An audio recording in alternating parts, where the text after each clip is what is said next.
Hey Sean, Hi, Jack. how are you? I'm well, thank you. How are Okay, you? I'm very well.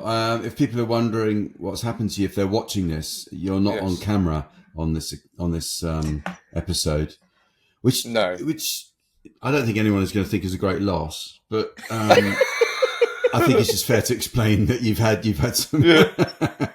you've had No. some IT difficulties, have you? Yes. Yeah. As per. Well, you don't think it will be a loss to our viewers that they won't be able to see my socks in the background? Oh Oh no. well, I didn't. Are they drying in the background? Are they? Yeah. Yeah. I've just not managed. I've not got round to putting them in the drawer. Um. I Sorry. noticed last. Is this your new office that you've got? Is it? At the moment, and this isn't the plan for the future, but Mm. at the moment, this office is also Wilder's bedroom. Oh, okay. Oh, Poor Wilder. mm. Yeah, she's at nursery now. She's Yeah, not. it's okay. She's not. There will come a point where that won't be acceptable, and she will say, I need my space." But at the moment, you can get away with it. I think it explains why there's so much rubbish in the room. I mean, I don't mean rubbish rudely, but there's so much sort of stuff in the room, isn't there? It's I not. wondered when this was going. I was like, I've gotten away with this. They've not mentioned what a tip I this room is. Well, look, the first week you were in this new room, I thought, oh, he's got his new office. It's all looking all right. And then the next week there's more clutter, and I thought. Then last week it was starting to look like a jumble sale, and It's like and hoarders. now, frankly, I'm glad you've gone off camera because it's just I know. an absolute mess. Anyway, how Could I just sorry, Go just on. one more Yeah. thing. One more thing. For the listeners and viewers is that when we record, when we're looking at, we do this online, our screens are the portrait version. So I'm looking at Jack and I'm looking at Sara, and it's the portrait version Yeah. screen size. I think is it 9:3 or something like that, Nine and by 16. 9:16. Sorry, Yeah. and then what I didn't realise is that when this goes out, it's then widescreen.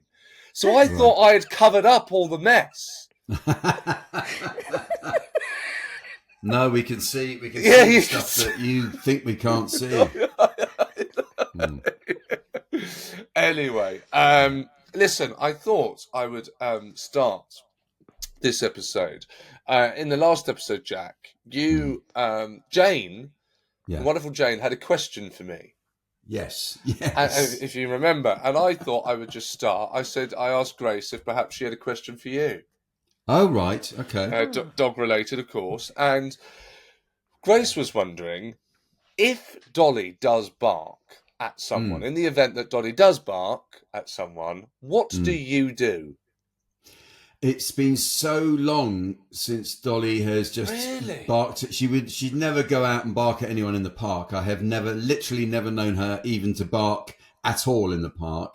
The only time she'll bark is sometimes in the night if she's a bit concerned by she hears something she's not happy with, and the other time she barks is if she hears Jane's car pull up, and then it's all inhibitions are gone, and Yes. she does go a little bit wild. But even then, it's just a few yaps. But to not dodge Grace's question, I do know that our dachshunds used to bark a lot at people. Yeah. And looking back, I don't think I was terribly good at dealing with it, really, because you get so used to your dog barking. That just, don't you? You just think, oh, that's just them being friendly. But actually, people are coming in thinking, yeah, well, there are better ways of being friendly than looking like you're about to attack. So I think that the truthful answer is I in the past have not been a terribly good and diligent or thoughtful dog owner in that respect. That's the most honest answer I can Yes. give. Okay. Yeah. Why Yeah. did No, she thank ask you. that? Was it in reference to how you deal with Mildred? Yes, apparently, how I deal with that is not acceptable, and I actually think it's a What do bit you like do? you with your Dachshunds. Grace just did an impression of me. She said that I go into a kind of coma where I look like I'm in deep danger, deep reverie, and I just mumble sorry. This is it. You see, as dog owners, you just get used to it. It's like, you meet someone and their dog comes and puts their nose right in your crotch, and the owner says, "Oh," and the owner doesn't. "Oh, he likes you." He said, "Yeah, it's too much. It's sexual assault, actually. That's not liking someone, is it?" It's pretty gross, but the owners they're so blasé about it because they see it all the time. What do you do, Sara, with Juniper if she barks at people? Well, I consciously try not to say sorry, but I always end up saying sorry. Yeah. I just find it's so awkward, and it's such a British thing. I just need to say sorry, even if I think she's not really doing anything wrong here. But I still end up, it just comes out. I just go, "Oh, sorry," and then I feel really bad because then I feel like I've let her down, I've let myself down. We're not in the wrong just because she's barked at somebody. And usually the only time she barks is proximity to the house. So if we're just about to leave, or if somebody's coming towards us that's very close to the house, then she'll bark. Yes, that's fine, and you don't want them not to bark. Really, it's a very nice thing to have a dog that will let people know that they're there. But actually, I don't think you should feel bad about apologising. I quite appreciate it if a dog comes barking at me in the common or something, and the owner says, "Oh, sorry." I kind of appreciate that. I don't mind. Right. I think I like an apology. I'm just not good at giving them.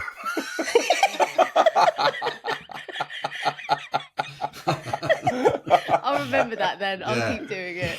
Yes, no, and I do actually. I think you kind of, because like Jack said, we get so used to our dogs barking, behaving the way they do. And also, one thing that we have to consider is that we know our dogs, so we kind of know what our dogs are capable of. But the person that Mildred is going for, I know that Mildred is not going to do anything. No. Mildred's completely harmless. That's right. But she doesn't look it when she's going. So no, yes, I think an apology is the least you can do. Yeah, I think it's a reassuring thing to show that you at least have registered it. And as I say, something I've been guilty of neglecting to provide in the past. So I'll try and mend my ways. If I ever get a dog that barks a lot again, I'm going to try really, really hard to get that right. Yeah. Be interesting. I don't know. It sort of feels a little bit like a weakness, like you can't control your dog. That's what I don't like doing. Yes, I understand that. I kind of think it's probably just like you're saying, look, she's a dog, get over it, So I am being polite on this occasion and apologising. If it's the same person every time, you just say, look, why don't you come out a different time of day? And then it won't happen. Stop going past my house, please. Exactly. Yeah. Yes, that's solved. Yeah, we did with the dachshunds, though. They would go crazy when they knew it was walks time. We learnt the hard way that you have to get them on their lead before you open the front door, because on one occasion, I opened the front door and they both bolted out, and Darcy actually nipped a jogger, but they were so... I know, who just happened to be going past, and it was a neighbour as well, so it wasn't great. No. Yeah. I don't know why it should matter that it was a neighbour or not a neighbour. It's terrible. But I know why it matters. I can tell you exactly why it matters, Jack. Because you're going to have to keep seeing them. Yes, that's it. Yeah, exactly. Exactly. That would be one of the advantages of being a traveller, wouldn't it? You just got a caravan, and if it gets awkward, you just move on.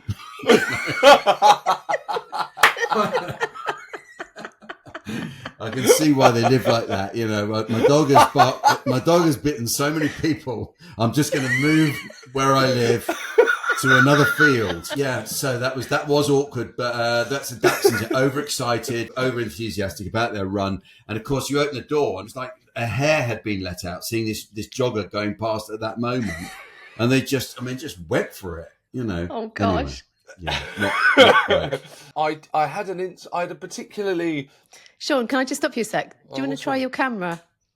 So, yes, Mildred was particularly badly behaved on a walk the other week, about a week ago, sun was out, but lots of cyclists on the pavement in Shepherd's Bush and e-scooters, and then there's lots of deliveries, things being loaded off trucks and whatnot. And so Mildred was just going absolutely berserk. And I just left Simon, our dog expert, a desperate voice note saying, like, Simon, please help me. I need help. This can't go on any longer. He was busy, but he said he might come down. He might come down to London to have a day with Mildred, because it's not something that I feel like I can kind of handle, because what am I meant to do? To train her by cycling around the house? I don't know how to put a stop to this. No, yeah, well, I think you're right to reach out and just sort of without going too much into slightly soppy kind of psycho speak. Thanks for sharing that with us, Seann. And you're right to reach out for help and admit that the situation. We're here for you, Seann. Is beyond your control.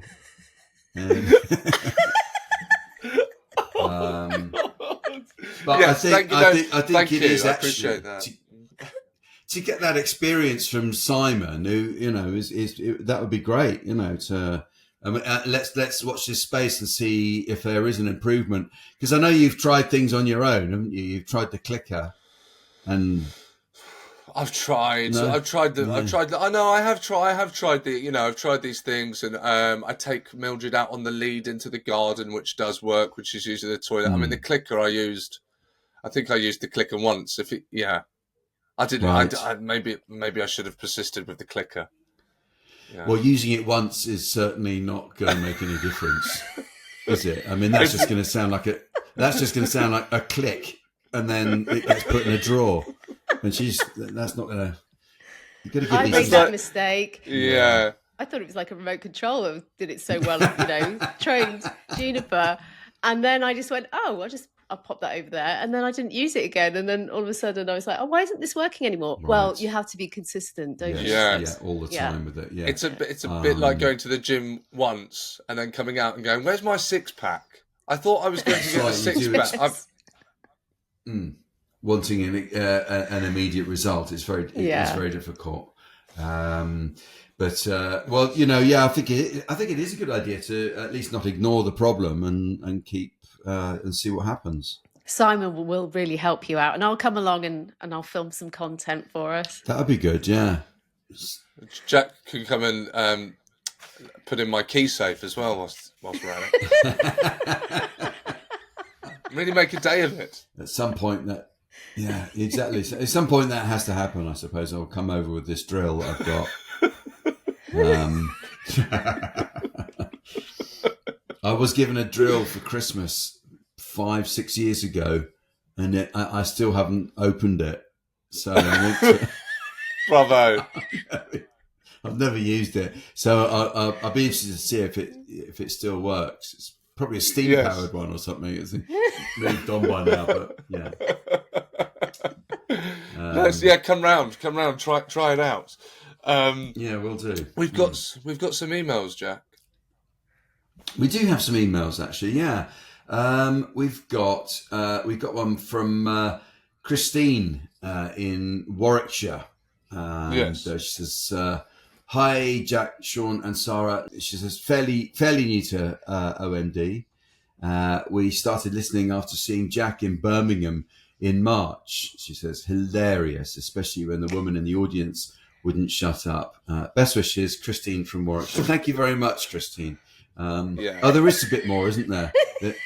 Sorry, I got overexcited at the compliment. It's funny because I've also got the email, Jack, and I've also got the email, and it doesn't say that in my version.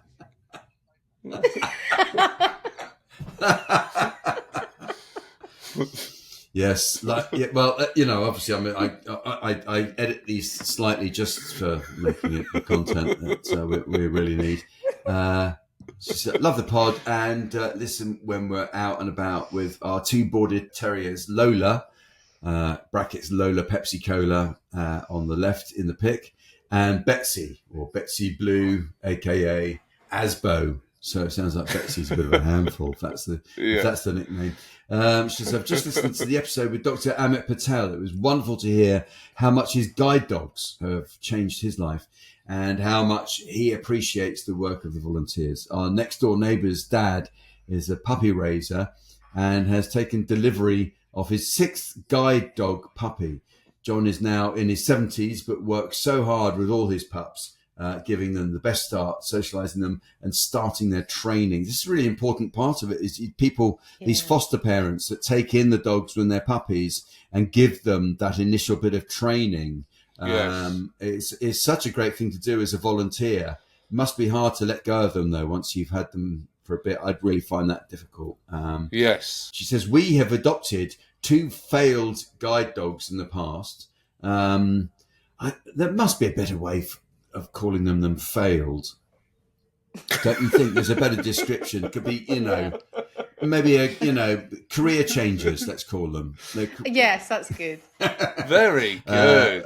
Worthy was one of them. Yeah, Worthy, a beautiful golden retriever who failed at the end of her training due to a strong desire to chase birds. And we also had Lex, a golden retriever, or cross with German Shepherd, who failed shortly after arriving at the training centre in Leamington. Basically, he was a thug. They were amazing dogs. When we got Worthy, here we are. Oh, look at them. They're gorgeous. 2 absolutely lovely dogs. I love that cross between the Labrador and sweet. Really, really sweet looking dogs. You can see they weren't cut out for work, were they? You're absolutely right. Yeah, there's no way they're guiding anyone to anything that isn't chaos. Yeah. It's no good. You can't look. You may be sight impaired, but if you want me, we're going to chase birds, and you're going to have to keep up, right? So that's totally inappropriate.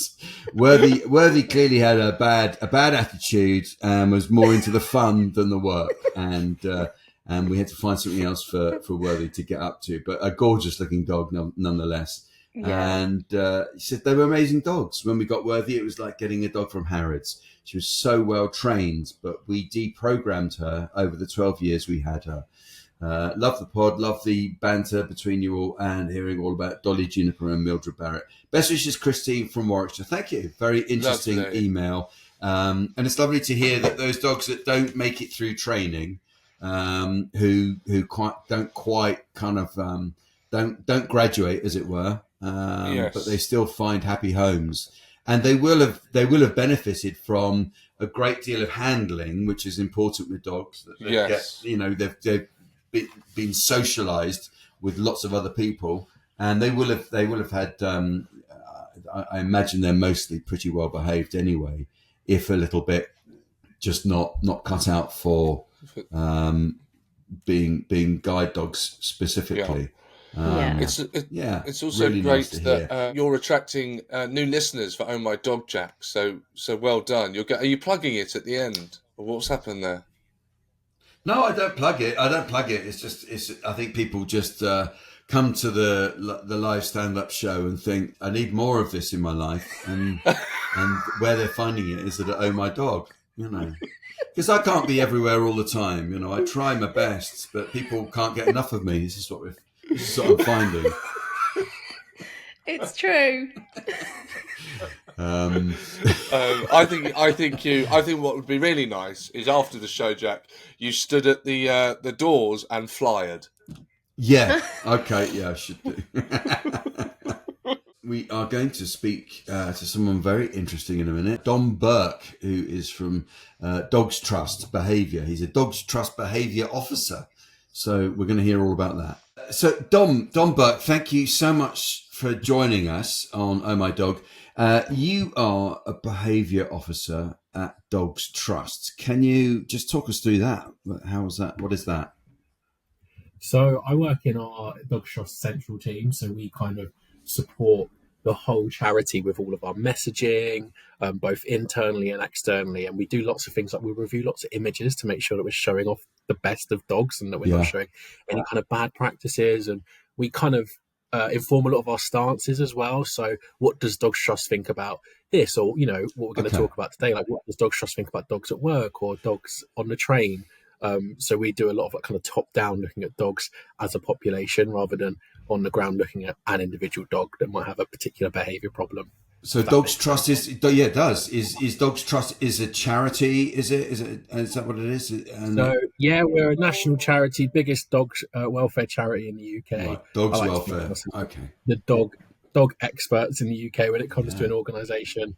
Sure. And so we do lots of rehoming, of course. I think that's what we're most known for, all of our rehoming. And we rehome kind of, you know, we care for up to like 12,000 dogs a year. You know, there's so, and you know, as dog owners, I think we all know like how much care it takes to look after that one dog. And then when we amplify that by 12,000 dogs and trying to meet their needs in complex environments like a kennel. But then we also do lots of outreach and education and messaging, dog training as well, and dog behaviour support. So we're all over dogs really. Yeah, we were talking earlier. Seann has got some issues with Mildred, who's a lovely cockapoo, but is quite excitable, and he's wanting to bring in some training expertise. Yes. So, sometimes, do you get calls like that? Do you help people out with those kind of things? Absolutely. Behaviour problems are one of the biggest reasons people want to relinquish their dogs or give up their dogs. Yeah. And so because of that, we anticipated that was going to become even bigger of a problem. It has become a bigger problem through COVID. Yeah. So we have our own dogs training classes called Dog School. Dom, could I just stop you there? Sorry. Yeah, is that before I'll let you finish that, but just is that because lots of people, of course, got dogs during lockdown, and then of course they can't deal with it? Absolutely, like the boom in the dog population during lockdown, particularly with younger audiences as well. We see more younger dog owners, and we kind of had this weird time. We know it was weird for us as humans where we couldn't leave the house and we couldn't socialise, but we still had the internet. We still could work remotely. We could call in with our family. Whereas a dog's world was so small during that period, and especially for those really young dogs that, you know, during the socialisation period, so that time when they're really learning about the world that's really shaping their kind of future. It was so small and they didn't get to encounter so many things. So much of the world is scary for dogs, or they might not know how to interact with certain other dogs because that interaction was so limited during lockdown. So it's had a really big impact on dogs. And so as we've seen now, we've seen the increase in people that are wanting to give up their dogs because of behaviour problems. We've had new services. So we have our dog school, which is aimed at training dogs. So you do dog training classes. But we also have something called our behaviour support line, and so it's a support line that anyone can ring, whether you've adopted a dog from us or, you know, another charity, or you've bought a puppy. If you're having a behaviour problem, you can call us, and we will kind of triage that to make sure that, you know, you might need just some training support, or you might need a little bit of guidance, or you might need a clinical animal behaviourist to really dig down into those behaviour problems. And so we have those services so that you know you're getting an expert. That's fantastic. So to put you on the spot, Dom, and don't feel like you have to have the answer for this. I appreciate I'm just chucking this on you now. But Mildred and this has been an ongoing problem. You know, we've talked about this almost feels like the whole of 2 years now on Own My Dog. Mildred just has a thing for wheels. So as I said to Jack and Sara earlier, it could be someone offloading stuff, you know, off of the back of a truck into a shop. It could be people cycling on the pavement, e-scooters. It just sends her berserk. I don't really know what it is. Do you have anything off the top of your head now that you could go, well, this might help instantly? Well, don't worry if not. I appreciate I put you on the spot. I think first you've got to think about, like, why is she feeling like that? Why is she excited, or is she fearful? Is she frustrated? There's lots of feelings she could be feeling during that. It could be. Yeah, I hadn't thought of that. They're always attached to something moving. They're always attached to something that's moving, and that might kind of make her want to chase something. There could be someone on a bike that she potentially wants to greet, but is moving away. And every time she sees someone on a bike, it's like, oh, I want to go and say hello, or I want to greet them, and now I'm getting frustrated. So every time I see a bike, I'm just anticipating frustration. I'm getting frustrated. Okay. So there's kind of this drive to do something, but potentially not able to do it. Or it might just be she wants to chase things because she has that kind of playfulness. So it's quite hard to pinpoint what it might be in a short conversation. You really have to kind of meet the dog and get to know the situation. Yes, but that's still very interesting. I suppose I hadn't considered the kind of different emotions, the different options there were that it could possibly be. I just assumed that it was anger, but you're right, it could actually be some anxiety, some fear. Absolutely. That's really interesting. I hadn't that could considered all play together. That kind of what Yes. started off as something playful, I want to chase something, could then turn into frustration because I can't get to that. And then that can turn into that kind of, and frustration can kind of lead into anger. We all feel like when we get frustrated by something a bit snappy, and then, from her point of view, it could be like, I just can't get hold of this thing. Wow. So I think the best starting point is always like management. Like, what can you do to manage that situation? Can you anticipate that a bike's coming down, past you on the side, kind of on the side of the road? Can you then just distract her with a treat? Can you get her to focus on you whilst that bike goes past? Okay. More or less trying to think of those management strategies, and then kind of maybe interacting with an expert that can really understand what's happening, try and change her emotions around it, which will be a bit of a longer process, but always in that kind of what can you do immediately. It's just trying to avoid that situation where possible. That's great. Thank you so much. No, that was really helpful. Yeah. Well, we look forward to seeing how much of this works with Mildred, because we're sort of trying to monitor the situation, and we're all very worried about Seann, of course, but it's such an dog owner as always. Yeah, as always. So Dom, a new trend now is a lot more people bringing their dogs into the office, into their workplace. Can you speak to that a little bit? So bringing dogs into the workplace, it really falls back into that kind of COVID era and the changes we've seen in the dog population since then. And we've seen it a lot of dog trust. We've seen a lot of people wanting support on how do I bring my dog to work. And so I think it really did come from COVID. We have the option. I think as a society, we're becoming more dog friendly, aren't we? I think it's not unusual to go into a cafe or a bar or a pub and it lets dogs in. There's even like big shops that will let you bring your dogs in now. So we're just seeing that relaxed attitude, which means, maybe I can bring my dog into work. But coupled with the change in behaviour we've seen in dogs over the last kind of 5 or 6 years, like I mentioned previously, dog behaviour has changed because of COVID, and a big behaviour problem we see is separation-related behaviours, so dogs not being able to cope very well on their own. And so owners are just kind of faced with, I've got to go back to the office now, I've been working remotely, or I'm looking at a new job that, I need to go into the office. And it's like, I don't know how I'm going to manage my dog's behaviour because they don't cope very well on their own. And so you have to kind of consider, can I get a new job? Can I afford a dog walker or a doggy daycare, which can be really expensive? Or can I take my dog into the office and kind of, avoid the problem altogether because the dog stays with me? Are you hearing about people who have problems with their dogs at work and a dog is a distraction rather than settling in nicely under the desk? Absolutely. Bringing a dog into the workplace is, the workplace is a really complicated environment for a dog. Workplace, it could be a small workshop, it could be a massive office, it could be a small office of 5 people, it could be anything. So it is a really complicated environment and not set up for dogs either. And I think it's really important to also consider what happens before you even get to the office or your workplace, that journey. Are you walking to work? Are you driving to work? How does your dog cope with that? And even I think we're going to talk about that kind of train line and the partnership we have with them about educating dog owners and helping dog owners travel by train. Because if you're taking a dog to work and you've got to get the train, how does that play into the rest of the dog's day? So dogs will quite quickly what we call kind of trigger stacking. So if they encounter like multiple stressful situations, by the time they've got to the afternoon, if they've had a difficult morning, they're not going to settle. They're going to bark at that person they don't normally bark at. They're not going to sleep. They're going to be a bit, kind of grumpy, we could say, or a bit, bit uncharacteristic because they've just not had a nice, easy morning. Would you say being on a train at rush hour, Dom, is a stressful situation for a dog? I think it's safe to say for most dogs that's stressful. I find it very, very stressful.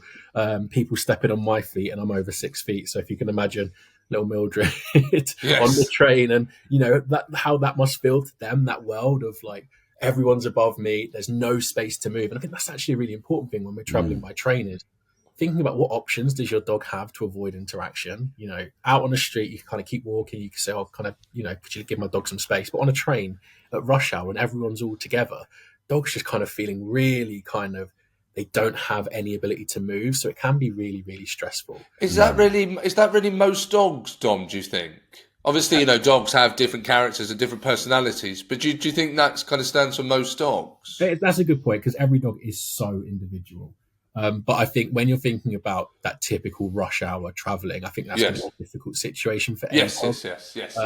And for people as well, like, you know, especially if you have a larger dog, like how you can actually make sure that they can get on the train safely. Yeah. Or Yeah. little dogs, you have to kind of pick them up and Tiny keep them one. safe. And again, they might not enjoy that. Yeah, Dom, I've done this quite a lot. I take Juniper when I can. I've got a mini dachshund. I take her when I can with me to shoot. So I've got a little bag, and that's how I think she feels safe, because I've worried about going on trains in rush hour. And actually, she's been fine because she's in this like enclosed, safe environment over my shoulder. I know not everyone can do that. So I'm fortunate that I can carry on that. Also, I'll just tell you what I do before I get on the train. I just make sure she's had a toilet break.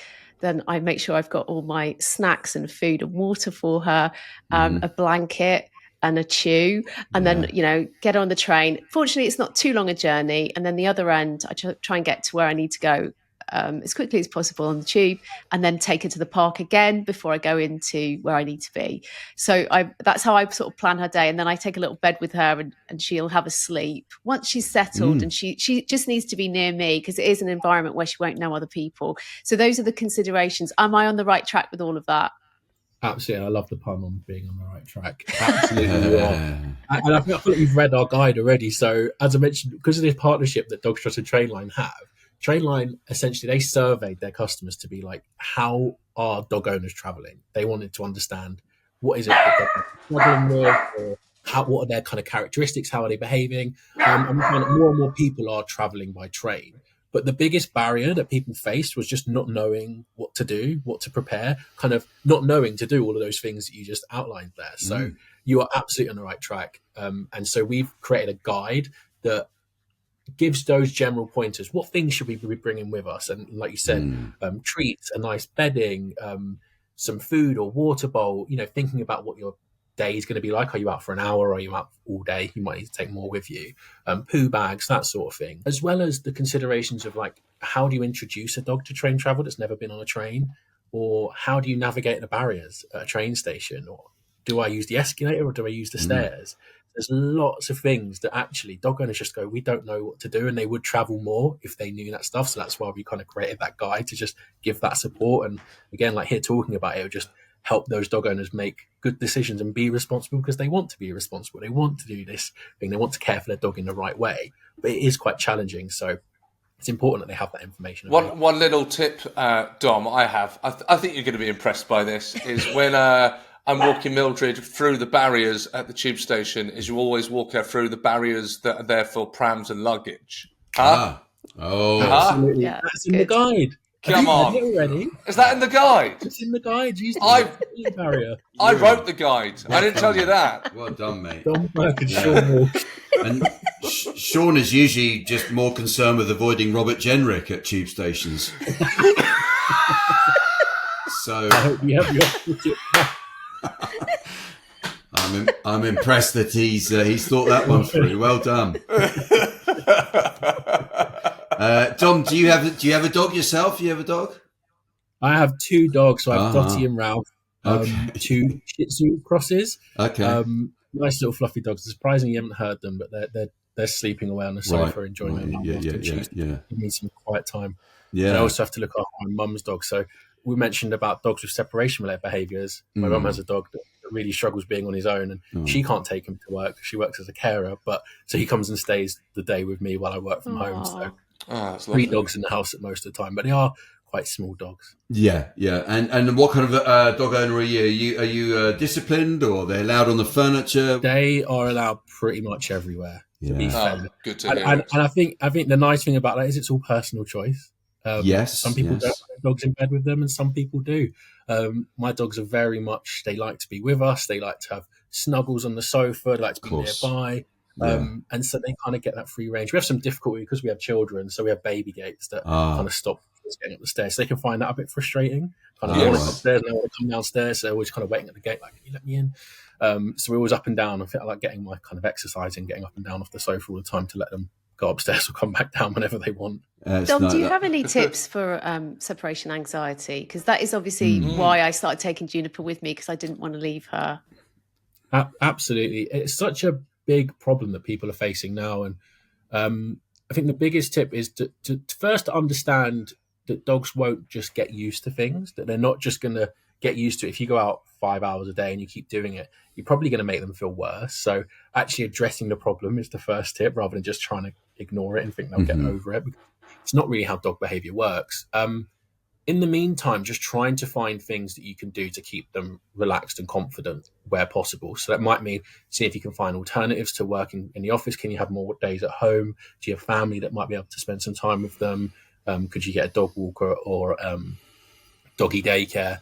But also then working on the problem itself. And every dog is different, so the way they experience it and the way to solve it with them will be different for individual dogs. But generally, you want to be building up the time that they spend on their own quite gradually and slowly. So just for instance, I mentioned my mum's dog has separation-related behaviours.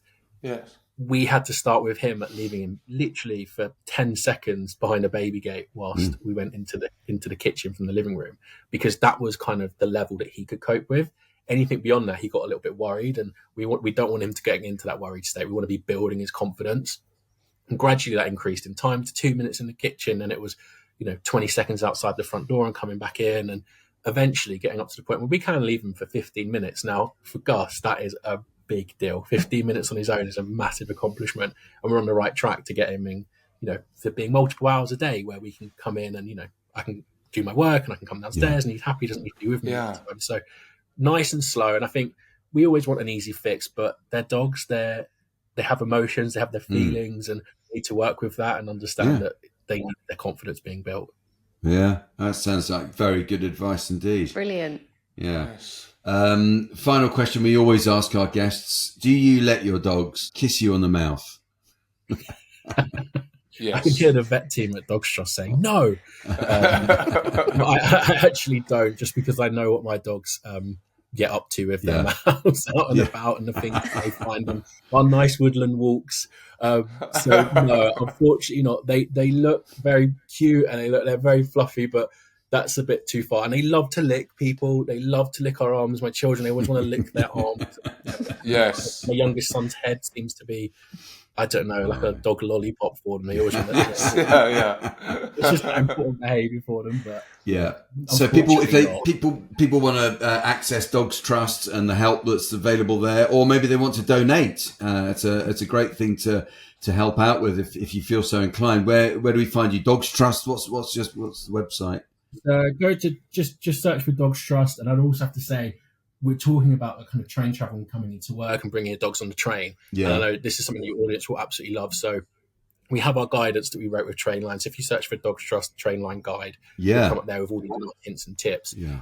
We've written a quiz at the end that you can kind of go through and see if you're ready to bring your dog onto the train. If you do that successfully, you can apply to get a tail card. So it's a rail card for your dog. You can get it as a physical card that you keep in your wallet with a picture of your dog, their name, a little bit about them, so you can show people that you understand travel. That's so cool. Dom, you have just created the content for next week's episode, so thank you very much. I'm sure there'll be a tail card in the post for you. I'm looking forward to that. Thanks so much for telling us all about Dogs Trust and Trainline. It's a really important campaign within what you do already. So very interesting talking to you. Thank you very much for joining us, Dom. Thank you so much, Dom. Thanks for having me. Well, that was absolutely fantastic. Very interesting. I was reminded of someone I was talking to who said they were listening to my dog, and they brought their dog into work and they're having terrible trouble, and they've tried absolutely everything, and their dog just goes berserk the minute they get into work, and that's been going on for months, and they've tried everything and tried dog psychologists and everything, and I said, I can't believe it. I said, what is it you do? He said, I work at a cat rescue charity. I think there's only so much that can be done.